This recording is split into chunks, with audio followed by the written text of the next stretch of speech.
Good morning. It's 6:50, 10 minutes away from the top of the hour. Already heard that there's going to be another Coming to America coming out next year, 2020, with Eddie Murphy. But the 91st Academy Awards ceremony is fast approaching on Columbia ABC. That's right. Matt Perrin is breaking down every Best Picture nominee until the Oscars premieres Sunday, February 24th. All right, well, the first nominee is sending Matt back to Wakanda with Marvel's Black Panther. So, here I am on a Wednesday instead of a Monday, and there's a reason for that. We're only 8 of these shows away from the 2019 Academy Awards airing right here on ABC Columbia next Sunday. And what a coincidence. There are 8 Best Picture nominees. Now, it's a daunting task to take in all 8 films before the awards show, but not to worry because I sucked it up and have seen all of them myself. So for the next week and a half, I will do a recap of one of the nominees each day to try and get you a little more prepared and maybe help you make some more educated guesses on those Oscar pools. That's a thing, right?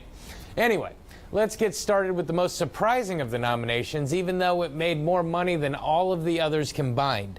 Let's take a marvelous trip to the African nation of Wakanda with our first nominee, Black Panther. Our film begins in the supposed third world African country of Wakanda. I say supposedly because the country holds a secret. It's the home of a never-ending source of vibranium, the strongest metal in the world, which can also be used to unlock numerous technological advances. Following the events of Captain America's Civil War, T'Challa, played by Chadwick Boseman, is returning to his country to take his rightful place as king. After winning a challenge, he takes his place on the throne and is wrestling with the decision of sharing his country's technology with the rest of the world. Of course, T'Challa is also the Black Panther, and when an old enemy, Ulysses Klaue, played by Andy Serkis, known for having stolen vibranium, is suddenly making deals to sell it, the Black Panther has to step in to bring him to justice. Doing what he does best, the Black Panther stops the sale and learns of a new accomplice that Klaue is working with. Upon doing some research, T'Challa learns that this new accomplice, Eric Killmonger, has a dark family tie to him that allows him to show up and be welcomed into Wakanda. The action heats up as Killmonger makes a claim to the throne in an effort to distribute all of the vibranium as weapons and take over the world.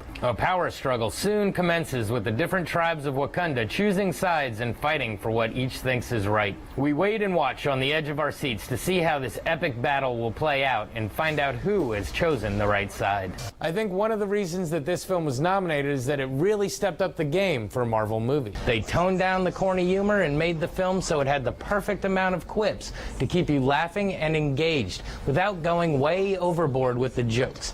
The cast is unbelievable. Chadwick Boseman, a native South Carolinian from Anderson, nails the African dialect.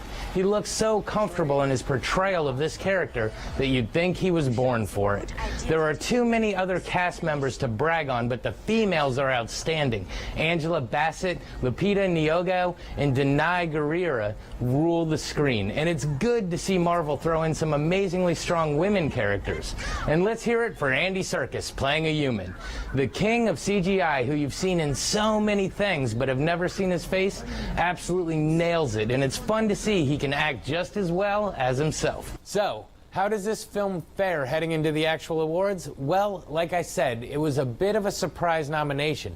I think it came from the fact that there was going to be a popular film category that eventually got nixed. But it has been a complaint that the movies that people are seeing are not the ones being nominated. The Academy of Motion Picture Arts and Sciences is the body who does the voting, and even though there's an active movement to make it younger and more diversified, I think there are still enough of the older conservatives of the mindset that we ain't voting for no comic book movie that the award is going to miss this film.